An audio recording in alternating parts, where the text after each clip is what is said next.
Hello बच्चों, बेटे आज हम स्टार्ट करने जा रहे हैं 12th की सीरीज, राइट। तो पहला चैप्टर हमने स्टार्ट करना है बेटा इलेक्ट्रोस्टैट्स। छोटा सा चैप्टर है, इसको मैं दो भागों में डिवाइड किया हुआ है बेटा। पहला हम पार्ट करेंगे इसको इलेक्ट्रिक चार्ज एंड फील्ड, है ना। इलेक्ट्रोस्टैट को दो भागों में डिवाइड किया जाता है, electric charge and field, and दूसरा क्या होता है बेटा इलेक्ट्रिक पोटेंशियल एंड कैपेसिटर।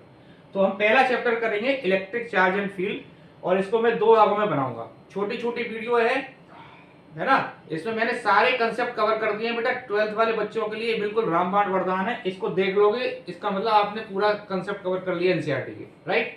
बिल्कुल जूस वीडियो है, बिल्कुल लास्ट तक वीडियो देखना है। तो स्टार्ट करते हैं बेटा, कॉपी पेन निकाल लो।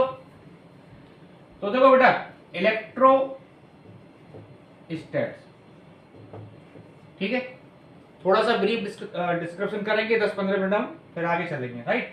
तो बेटा अगर इस वर्ड को मैं तोड़ूं, अगर इस वर्ड को मैं तोड़ता हूं तो क्या लगता है मुझे, देखो दो वर्ड मिलेंगे मुझे। एक मिलेगा बेटा इलेक्ट्रो और दूसरा क्या मिलेगा स्टैट्स। इलेक्ट्रो का क्या मतलब है बेटा इलेक्ट्रॉन, है ना। स्टैट्स का मतलब क्या है रेस्ट। इलेक्ट्रॉन का मतलब क्या हो गया बेटा चार्ज, है ना। और स्टैट्स का रेस्ट, तो रेस्ट ही है, ये तो रेस्ट ही है। तो after breaking the electrostat we have got two words charge and rest, right. तो हम इसको किस तरह डिफाइन करेंगे कि इलेक्ट्रोस्टैट क्या है। बेसिकली इलेक्ट्रोस्टैट कुछ नहीं है, it is the study of charge when it is in rest. Charge की स्टडी, जब चार्ज किस में हो बच्चों रेस्ट में। तो चार्ज की स्टडी जब चार्ज रेस्ट में हो तो उसको हम क्या बोलते हैं इलेक्ट्रोस्टैट। क्लियर है। तो अब इसमें बात आ रही है चार्ज। चार्ज क्या होता है। तो देखो बेटा चार्ज को डिफाइन करने से पहले हम एक एक्सपेरिमेंट कर लेते हैं जो पहले जमाने में लोगों ने किया था। मतलब चार्ज आया कैसे, हम उस पुरानी कहानी पे जा रहे हैं, ठीक है जी। तो हमने क्या किया बेटा, एक एबोनाइट की रॉड ली, समझो E1 नाम दे दिया इसको, ठीक है ना। एबोनाइट की रॉड ली और इसको बिल्ली की खाल से रख दिया, किससे कैट स्किन से। एक तरफ रख दिया इसको। फिर हमने दूसरी एबोनाइट की रॉड ली, उसको भी बिल्ली की खाल से रख कर दिया, ठीक है। अभी हमें पता नहीं चार्ज वार्ज क्या, हम तो ऐसे एक्सपेरिमेंट कर रहे हैं। हमने क्या करा बेटा, एक एबोनाइट की रॉड ली, उसको किससे रब किया बिल्ली की खाल से। फिर दूसरी एबोनाइट की रॉड ली, उसको भी बिल्ली की खाल से रब किया। अब हमने क्या देखा, दोनों रॉड को पास में लाया एकदम से, झटका लगा एकदम से, है ना। यानी झटका मतलब रिपल्सन हो गया, ठीक है ना। झटका लगा एकदम से, रिपल्सन हो गया। तो मेरे मन में क्यूरियोसिटी जगी कि यार उत्सुकता हो गई, यार ये क्या हो गया एकदम से, है ना। तो मैंने क्या करा बेटा, इस एक्सपेरिमेंट को फर्दर और प्रोसीड किया। तो अब मैंने क्या करा, एक ग्लास की रॉड ले ली, इसको सिल्क क्लॉथ से रब कर दिया। फिर एक दूसरी ग्लास की रॉड ले ली, इसको भी सिल्क क्लॉथ से रब किया। फिर दोनों को पास में लाए तो फिर दोनों में रिपल्सन हो गया, राइट। अब मैंने क्या करा बेटा, पहले जो एबोनाइट की रॉड थी, है ना, और ये दूसरी जो ग्लास की रॉड है, अब इन दोनों को पास में लाए तो यहां पर क्या हो गया अट्रैक्शन, यानी रॉड पास में आ गई। तो कहने का मतलब क्या हुआ बताओ, रब करने से बॉडीज के अंदर यानी जो रॉड्स हैं उनमें बेटा क्या हो रहा है अट्रैक्शन या रिपल्सन हो रहा है। तो कहने का मतलब रब करने के बाद ऐसी क्या चीज बॉडी के अंदर आ गई जिससे बॉडी के अंदर अट्रैक्शन या रिपल्सन हो रहा है। तो जो बॉडी के अंदर जो चीज आ गई उसी का नाम क्या है बच्चों चार्ज, ठीक है ना। तो चार्ज को कैसे डिफाइन करेंगे कि it is the property of a body. ये एक प्रॉपर्टी है बॉडी की, इनहेरेंट प्रॉपर्टी है ना, बॉडी की प्रॉपर्टी है जिसकी बॉडी में आ जाने से या जिसकी बॉडी में होने से बॉडी अट्रैक्शन या रिपल्सन महसूस करती है। क्लियर है। तो चार्ज को कैसे डिफाइन करेंगे बताओ, व्हाट इज चार्ज। चार्ज बेटा क्या होता है, it is the property of a body due to which it experience a electric force.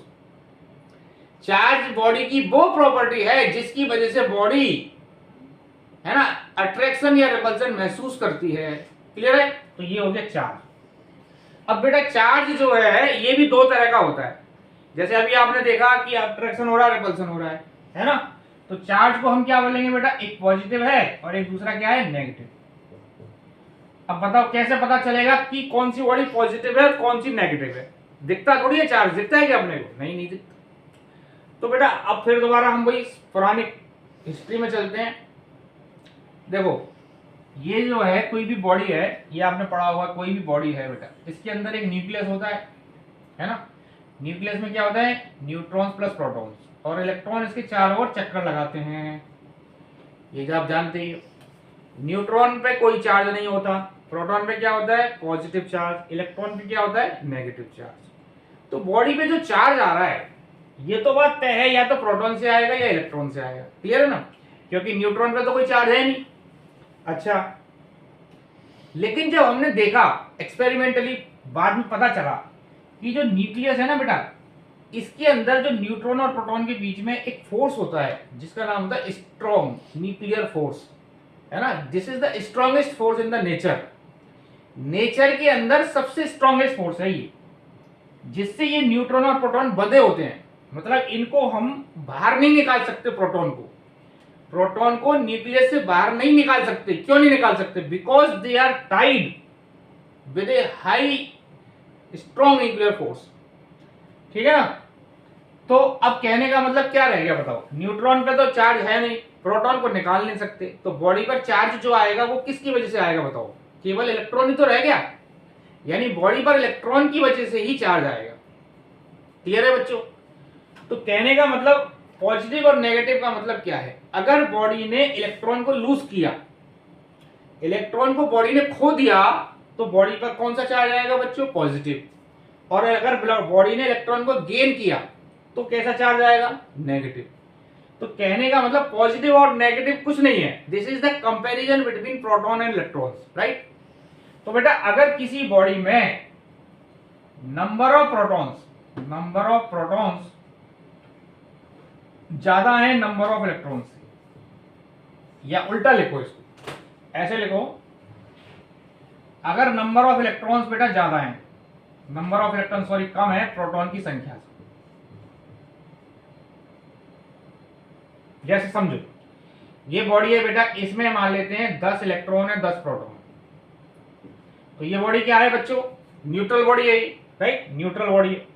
अब अगर इसमें से मैंने 2 इलेक्ट्रॉन निकाल दिए, क्योंकि प्रोटॉन तो निकाल नहीं सकते, इलेक्ट्रॉन अगर मैंने निकाल दिए, इसमें से 2 इलेक्ट्रॉन निकाल दिए, तो क्या रह गया बताओ, 8 इलेक्ट्रॉन और 10 प्रोटॉन। अब बेटा 8 इलेक्ट्रॉन 8 प्रोटॉन से बैलेंस हो जाएंगे, क्या बच जाएगा यहाँ पर 2 प्रोटॉन, राइट। और प्रोटॉन पे कैसा चार्ज आता है, पॉजिटिव, ठीक है ना। तो अगर बॉडी में इलेक्ट्रॉन की संख्या प्रोटॉन की संख्या से कम हो जाती है तो बॉडी पे कैसा चार्ज आएगा, पॉजिटिव। और अगर बॉडी पर नंबर ऑफ इलेक्ट्रॉन्स ज्यादा है नंबर ऑफ प्रोटॉन से, तो कैसा चार्ज आएगा बेटा, नंबर ऑफ इलेक्ट्रॉन ज्यादा है नंबर ऑफ प्रोटॉन से, तो कैसा चार्ज आएगा, नेगेटिव। क्लियर है? तो कहने का मतलब पॉजिटिव और नेगेटिव कुछ नहीं है, it is the comparison between protons and electrons.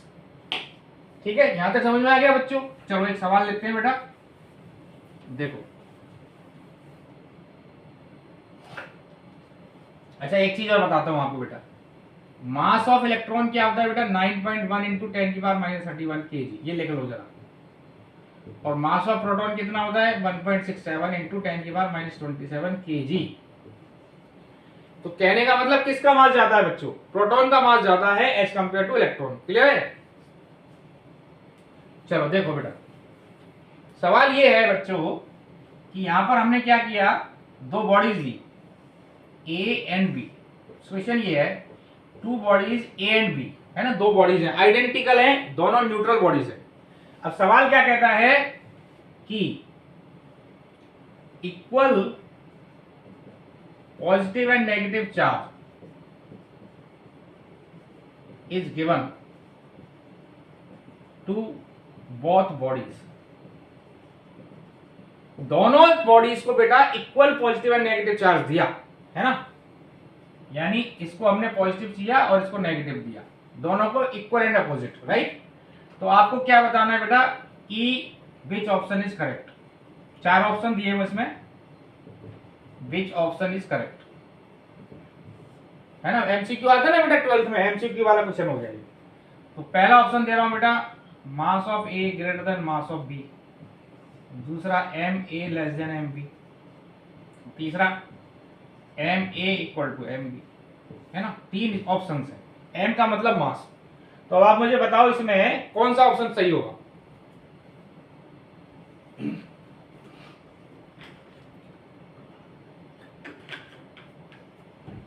कौन सा ऑप्शन सही होगा बेटा? तो देखो बेटा एम, अब यहां पर आप देखो पॉजिटिव और ये नेगेटिव। आपको लग रहा होगा यार पॉजिटिव आ गया, इसका मतलब इसका मास ज्यादा होना चाहिए क्योंकि प्रोटॉन आ गए, है ना, कई बच्चों के अंदर ऐसा आ रहा हुआ दिमाग में। लेकिन किसी बॉडी को पॉजिटिव चार्ज देने का क्या मतलब है बच्चों? बॉडी पर पॉजिटिव चार्ज क्यों आता है? Because of loss of electron, क्योंकि इस बॉडी ने इलेक्ट्रॉन को खो दिया, इसमें से इलेक्ट्रॉन चले गए, बाहर चले गए, और इसमें इलेक्ट्रॉन आ गए। तो भैया इलेक्ट्रॉन का भी तो कुछ मास होता है, हालांकि वो मास बहुत कम है, लेकिन है तो सही ना कुछ ना कुछ। तो इसलिए इस बॉडी ने इलेक्ट्रॉन खो दिए, इसमें आ गए, तो किसका मास ज्यादा होगा बच्चों? बी का। तो कौन सा ऑप्शन सही है? सेकंड। क्लियर है? Second option is correct. अब आप देखो बेटा,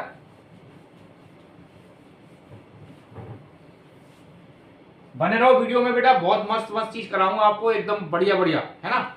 चलो देखो बेटा, methods of charging, methods of charging, कि भैया किसी बॉडी को हम कितने तरह से चार्ज कर सकते हैं। तो पहला मेथड आपने पढ़ाई होगा बेटा, इसको बोलते हैं फ्रिक्शन, है ना, फ्रिक्शन। इसमें हम क्या करते हैं, दोनों बॉडीज को रब करते हैं, ऐसे रब किया जो, जब हम दोनों बॉडीज को रब करते हैं तो एक बॉडी पर पॉजिटिव और दूसरी बॉडी पर नेगेटिव चार्ज आ जाता है ना, इक्वल एंड अपोजिट, जितना प्लस आएगा उतना ही नेगेटिव आएगा। ध्यान रखना, फ्रिक्शन में हमेशा अपोजिट चार्ज जनरेट होता है बच्चों, है ना, अपोजिट, इक्वल एंड अपोजिट। जैसे दो बॉडीज को रब किया, दो न्यूट्रल बॉडी है ए एंड बी, इस पर पॉजिटिव इस पर नेगेटिव, ठीक है ना। तो ये फ्रिक्शन वाला मेथड है जिसमें बॉडी को रब करते हैं। दूसरा क्या होता है बेटा? कंडक्शन। दूसरा मेथड क्या है? कंडक्शन। कंडक्शन में क्या होता है बच्चों कि हमारे पास एक बॉडी ऑलरेडी चार्ज होती है ना, एक बॉडी ऑलरेडी चार्ज है, ये बॉडी चार्ज है, समझो ये प्लस चार्ज, समझो कोई सा भी चार्ज है प्लस है। इसको हम क्या करते हैं, किसी न्यूट्रल बॉडी के साथ लाते हैं, है ना, जिस पे चार्ज नहीं है। तो इसमें हम इसको फिजिकली कांटेक्ट कराते हैं, या तो तार से टच करा देते हैं, या तो तार से जोड़ दिया दोनों को, या हम टच करा देते हैं ऐसे, ए को बी के साथ, या तार से जोड़ दिया। तो अब क्या होगा बताओ? ए और बी में क्या होगा? इधर से चार्ज इधर जाएगा, या इधर से इलेक्ट्रॉन इधर आएंगे, है ना। तो यहां पर पॉजिटिव चार्ज है तो यहां पे क्या आएगा? पॉजिटिव चार्ज है। ध्यान रखना, कंडक्शन में हमेशा एक बॉडी चार्ज होगी, ध्यान रखना, और दूसरी क्या होगी? न्यूट्रल। और दोनों बॉडीज पे हमेशा लाइक चार्ज आता है। कैसा चार्ज आता है बच्चों? लाइक, लाइक चार्ज आता है, ध्यान रखना। इसमें क्या आता है? इसमें अपोजिट चार्ज आता है, अनलाइक। कंडक्शन में टचिंग, कंडक्शन मतलब टचिंग, याद रखना, कंडक्शन मतलब टचिंग, टच करते हैं ना हम लोग, टचिंग। जब हम फिजिकली टच कराते हैं बॉडी को तो वो मेथड होता है कंडक्शन। क्लियर है? चलो बेटा, अब तीसरा मेथड क्या है? हे मेरे राम, तीसरा मेथड क्या है? इसको हम बोलते हैं इंडक्शन। इंडक्शन, ठीक है बेटा, इंडक्शन। अब देखो इंडक्शन में क्या होता है, इंडक्शन का बेसिकली मतलब होता है प्रेरणा, है ना, मतलब हम इसमें टच नहीं कराएंगे बॉडी को, दूर के पास जो चार्ज बॉडी है उसको टच नहीं कराएंगे, उसके दूसरी बॉडी के पास लाएंगे, लेकिन पास लाने से ही दूसरी बॉडी में चार्ज जनरेट हो जाएगा। तो अब आप देखो, जैसे समझो बेटा यहाँ पर एक पॉजिटिव चार्ज बॉडी है ए, है ना, और ये न्यूट्रल स्फीयर है। अब मैं इस ए को इसके पास ला रहा हूँ, तो जब मैं इसके पास लाऊंगा तो बच्चों क्या हुआ? इधर ये ए वाली बॉडी इलेक्ट्रॉन को इधर खींच लेगी, और इधर क्या होगा? पॉजिटिव, है ना, ये मतलब इसमें इलेक्ट्रॉन का रीडिस्ट्रीब्यूशन हो गया, इलेक्ट्रॉन इधर आ गए, पॉजिटिव इधर चला गया। अब हमने इसको क्या कर दिया, यहाँ पर देखो अभी भी जो है ये वाली बॉडी क्या है बताओ? न्यूट्रल है, अभी चार्ज नहीं है इसमें, ध्यान रखना, इधर नेगेटिव इधर पॉजिटिव, नेट चार्ज अभी भी जीरो है, जीरो जीरो जीरो, राइट। अब हमने क्या किया, इसको अर्थिंग कर दी, अर्थिंग कर दी। तो अर्थ करने से या तो ऐसे बोल दो कि ये पॉजिटिव चार्ज जमीन में चला गया, या ऐसा भी बोल सकते हैं कि इलेक्ट्रॉन जमीन से आकर इस चार्ज को, पॉजिटिव चार्ज को न्यूट्रल कर दिया, ठीक है। तो ये चार्ज हट गया यहाँ से, समझ गए ना। अब हमने क्या देखा बेटा, अभी भी ये नेगेटिव चार्ज यहाँ पर एक्यूमुलेट रहेगा, क्योंकि ये पॉजिटिव बॉडी है, इसको खींचता रहेगा ये। अब हमने क्या करा, इस ए वाली बॉडी को हटा दिया यहाँ से, और जैसे ही ए वाली बॉडी को हटाएंगे तो ये इलेक्ट्रॉन इसमें पूरी यूनिफॉर्मली डिस्ट्रीब्यूट हो जाएगी, ये बी बॉडी। तो आप देखो ए वाली बॉडी पॉजिटिव थी, और यहाँ पर क्या हो गया, बी वाली बॉडी नेगेटिव हो गई, ठीक है ना। तो यानी पॉजिटिव लाएंगे तो बी क्या हो गया? नेगेटिव। तो यानी कैसा चार्ज आ गया यहाँ पर? अपोजिट, है ना। तो इंडक्शन में बेटा क्या होता है? हमेशा अपोजिट चार्ज जनरेट होता है। क्लियर है? तो बेटा कितने तरह के चार्ज बताए मैंने, मेथड बताए मैंने। पहला होता है फ्रिक्शन, दूसरा क्या होता है कंडक्शन, और तीसरा क्या होता है बच्चों इंडक्शन। क्लियर है?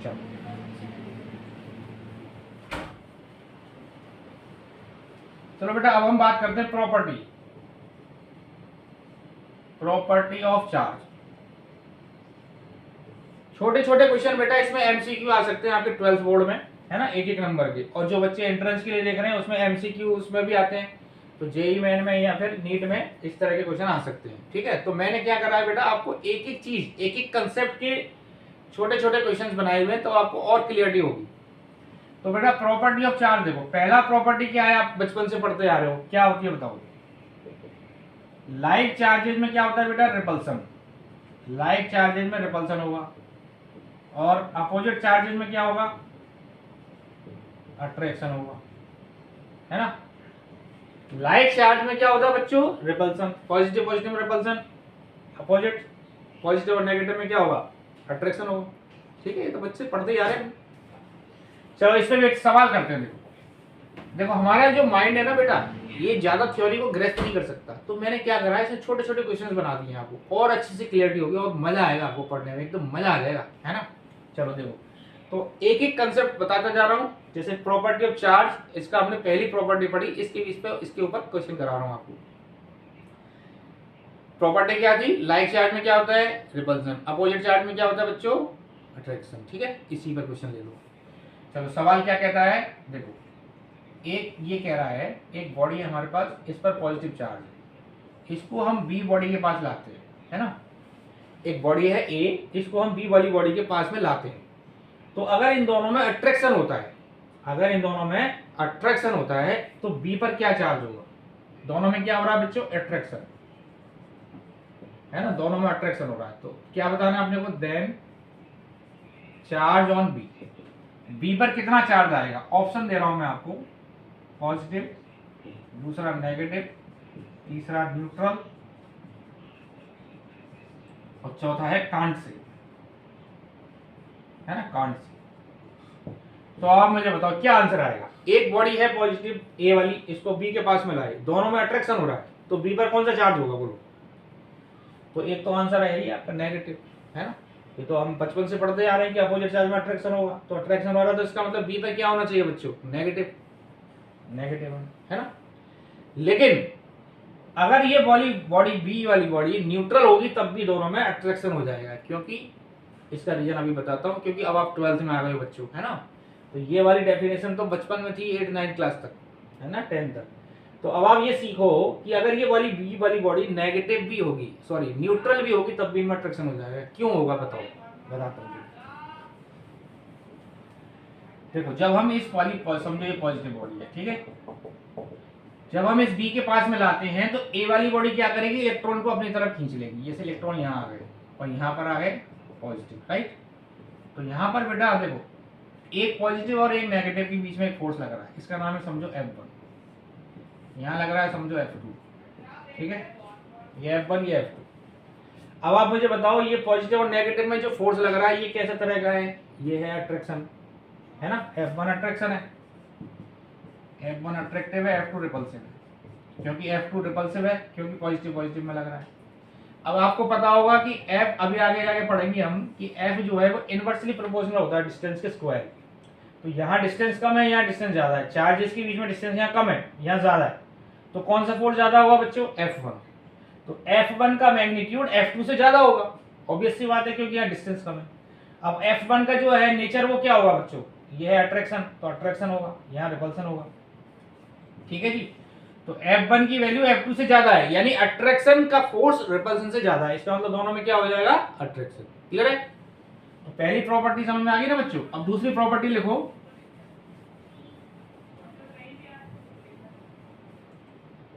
दूसरी प्रॉपर्टी लिखो। इसको प्रॉपर्टी नहीं बोल सकते हम, एक तरह से अभी फिजिक्स का हम जो मान के चलेगी, हम भाई नीट और जेईई 11-12 के हिसाब से हम ये मानेंगे बेटा कि जो इलेक्ट्रॉनिक चार्ज है ये मिनिमम चार्ज होता है। इसकी वैल्यू कितनी होती है बताओ, 1.6 × 10⁻⁻19 कूलम। यानी जो मिनिमम पॉसिबल चार्ज हो सकता है ना नेचर के अंदर, वो हम अपने थ्योरी के हिसाब से ये मानेंगे। वैसे आप आर्ग्यूमेंट कर सकते हो कि सर इससे छोटे पार्टिकल्स आते हैं, क्वार्क्स वगैरह, लेकिन हम अपनी थ्योरी के हिसाब से नीट जेई 11 12 में अभी हम क्या मानेंगे, electronic charge is the minimum charge. Clear है? तो बेटा दूसरी प्रॉपर्टी लिखो जिसको हम बोलते हैं quantization of charge. Quantization of charge है ना, क्वांटाइजेशन ऑफ चार्ज। ये क्या कहता है, Q equal to plus minus n, ये चीज है। एन का मतलब है बेटा इसमें इंटीजर, एन का मतलब है इंटीजर। एन की वैल्यू क्या होती है, 1 2 3, ऐसे कुछ भी हो सकती है। क्या कहता है क्वांटाइजेशन, कि भाई बॉडी पे जो भी चार्ज आएगा वो इलेक्ट्रॉनिक चार्ज का इंटीजर मल्टीपल होगा। अब भाई हम जैसे बाजार में गए, ऐसा तो है नहीं कि भाई 2 किलो चार्ज दे दो, राइट? तो चार्ज क्यों आता है, अभी हमने पढ़ा था, स्टार्टिंग में पढ़ा था, चार्ज क्यों आता है बताओ, due to transfer of electrons. केवल इलेक्ट्रॉन की वजह से ही बॉडी पे चार्ज आ सकता है, या तो बॉडी लूज करेगी या गेन करेगी, है ना? समझ रहे हो बेटा? तो यहां लिखा है जैसे Q equal to plus minus n, यानी बॉडी पर जो भी चार्ज आएगा वो इलेक्ट्रॉनिक चार्ज का क्या होगा बच्चों, इंटीजर मल्टीपल। मतलब इंटीजर का क्या मतलब हुआ, जैसे देखो, जैसे मैंने यहां लिखा Q equal to minus 2E, minus 2E का मतलब बॉडी पर नेगेटिव चार्ज आया। नेगेटिव चार्ज आने का मतलब बॉडी ने इलेक्ट्रॉन को गेन किया, है ना, बॉडी ने 2 इलेक्ट्रॉन को ले लिया, एक्सेप्ट कर लिया। अगर मैंने यहां लिखा Q equal to plus 2E, इसका क्या मतलब हुआ बच्चों, कि बॉडी ने 2 इलेक्ट्रॉन को लूज कर दिया। मतलब जो भी चार्ज आ रहा है वो इलेक्ट्रॉन के चार्ज का मल्टीपल है, राइट? अब आप यहां पर लिखें ना इंटीजर, इंटीजर का मतलब ये है बेटा, जैसे यहां पर मैं ये तो नहीं लिख सकता ना 1.5 इलेक्ट्रॉन, क्योंकि 1.5 इलेक्ट्रॉन तो पॉसिबल नहीं है यार भैया, तो 1 इलेक्ट्रॉन होगा या 2 होगा 3 होगा, है ना, 1.5 तो नहीं होगा। क्लियर है? तो बेटा ये क्वांटाइजेशन ऑफ चार्ज। अब इसी के बेस पे मैं आपको क्वेश्चन लिखा रहा हूं, है ना, छोटी छोटी प्रॉपर्टी के बेस पे छोटे छोटे क्वेश्चन। देखो क्वेश्चन लिखो, which charge is not possible, है ना, मेरी इंग्लिश में मत जाना क्योंकि छोटी वीडियो है ना, इसलिए जल्दी जल्दी लिखना पड़ रहा है बेटा, है ना। विच चार्ज नॉट पॉसिबल, पहला ऑप्शन देखो 1.6 इंटू 10 की पावर माइनस कूलम, दूसरा 1.6 इंटू 10 की पावर माइनस 18 कूलम, 1.6 इंटू 10 की पावर माइनस 20 कूलम, ये क्या है 2.4 इंटू 10 की पावर माइनस 19 कूलम। अब हमें बताना है बेटा इसमें से कौन सा चार्ज पॉसिबल नहीं है, which charge is not possible. चलो ट्राई करो फटाफट, है ना, ट्राई करो, बताओ क्या आंसर आ गया इसका।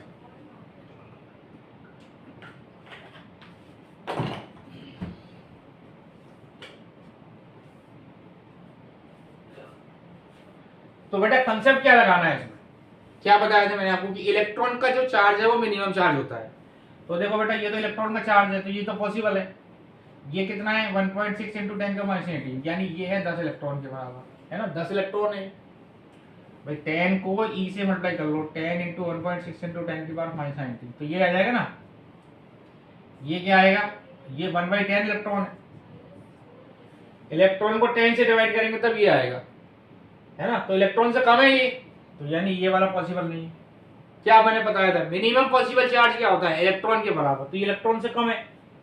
ये कितना है, ये 1.5 ही है, 1.5 इलेक्ट्रॉन है भाई। अगर आप इसको डिवाइड करो 2.4 इंटू 10 की पावर माइनस 19 अपॉन 1.6 इंटू 10 की पावर माइनस 19, तो क्या आ जाएगा 1.5, ठीक है। यानी ये 1.5 इलेक्ट्रॉन से ज्यादा तो है, लेकिन ये इंटीजर नहीं है। मैंने क्या बताया आपको, चार्ज कैसा होना चाहिए बेटा, इलेक्ट्रॉनिक चार्ज का इंटीजर मल्टीपल। ये 1.5 इलेक्ट्रॉन तो पॉसिबल नहीं है। तो क्या क्या आंसर आया बताओ, कौन से पॉसिबल नहीं है, तीसरा एंड चौथा। क्लियर हो रहा है ना बच्चों?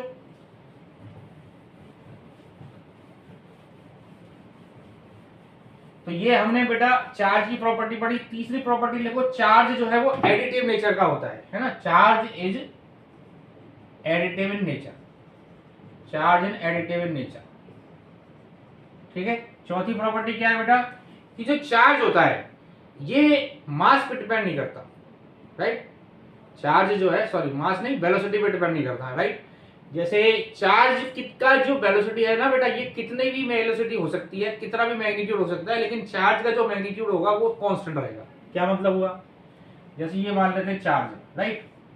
अब बेटा ये जो चार्ज है इसकी वेलोसिटी चाहे आप 10 किलोमीटर पर सेकंड ले लो, है ना, या इसकी वेलोसिटी ले लो आप 1000 किलोमीटर पर सेकंड, या कितनी भी वेलोसिटी ले लो, मतलब चार्ज की वेलोसिटी कितनी भी हो सकती है, लेकिन जो उसका मैग्नीट्यूड होगा वो सेम रहेगा। यानी अगर क्यू चार्ज है तो क्यू ही रहेगा। जैसे आइंस्टाइन का नाम सुना है बच्चों आपने? आइंस्टाइन क्या कहता है कि अगर जो मास है, मास की वेलोसिटी अगर बहुत ज्यादा हो जाती है तो मास जो है वो कम होता जा रहा है ना, पता है ना आपको ये बात? यानी मास किस में कन्वर्ट हो जाता है? एनर्जी में। लेकिन यहां पर ऐसा नहीं है, ये कहता है कि जो चार्ज है वो वेलोसिटी पर डिपेंड नहीं करता। ठीक है, ये प्रॉपर्टी है बेटा चार्ज।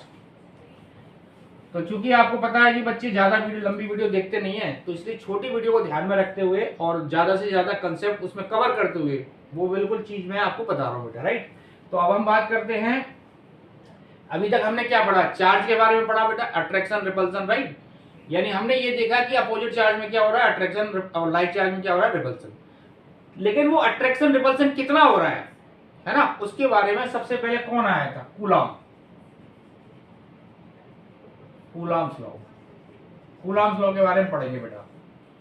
कूलॉम क्या कहता है? थोड़ी सी चीज और मैं आपको बता देता हूँ कि जो चार्ज की यूनिट होती है बच्चों, ये क्या होती है? कूलॉम। ये तो पता ही होगा आपको, है ना, चार्ज की यूनिट क्या होती है? कूलॉम।